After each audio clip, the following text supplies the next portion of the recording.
When I was in 5th grade, my mom was diagnosed with stage 3 breast cancer, and it had already spread to her lymph nodes.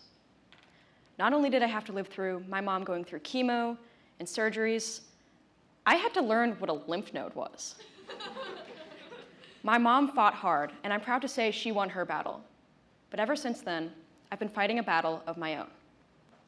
Being face to face with the likely death of the most important person in my life led me down the path of developing depression. Then the pandemic came, and that didn't help matters. It's almost like having little to no contact with the outside world isn't good for your mental health. One of the ways I learned to deal with my depression was by exaggerating things. If I had a lot of homework to do or something didn't go my way, I would hyperbolize my hopelessness. Instead of saying, "Oh gosh, I have a lot of homework to do," I'd say, "If I get another homework assignment, I'm dropping out of school." Now, this is less extreme than what I've heard out and about. Due to my personal experiences, I'm hyper aware of the topic of mental health at school. Consequently, I've heard a lot of people making the same mistake I made, but a little more intensely.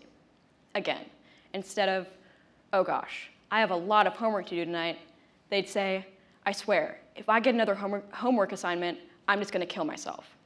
One day, I was talking to my mom about this, and she gave me an idea. Every time I heard someone say they were going to kill themselves, I would write it down. Over a week, 22 different people in my classes threatened their lives over minuscule things. A big test, homework. I even heard one kid make the same joke over getting up to turn in a piece of paper. Whether the joke was real or not, it had the same effect. Nothing. No one said anything. No one cared so much as to raise an eyebrow.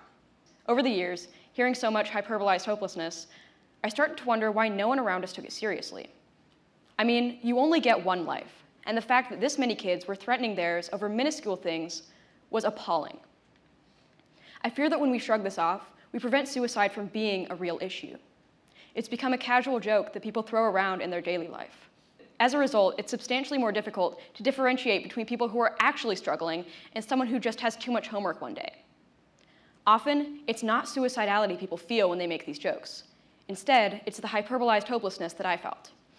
People take that feeling of hopelessness, like the feeling we get when our alarm doesn't go off, and they make it seem much bigger than it actually is. When someone says they're going to kill themselves, we can do a couple of things. The first is to ask them if they're okay. If they seem serious, reach out to them, offer resources to them. You can make a difference in someone's life. The second thing we can do is to simply ask them why they're saying that in the first place. Are they actually experiencing suicidality, or is it just a joke? There's also an opportunity to teach and learn when someone makes a joke like this.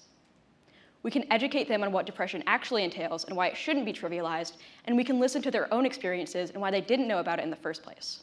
But be careful. Don't belittle someone for not being educated on depression. Continuing to make jokes like these is disrespectful to the tens of thousands of people who lose their lives to suicide each year. It belittles the grief that their families feel, and it keeps the people who need help from getting it. Thank you.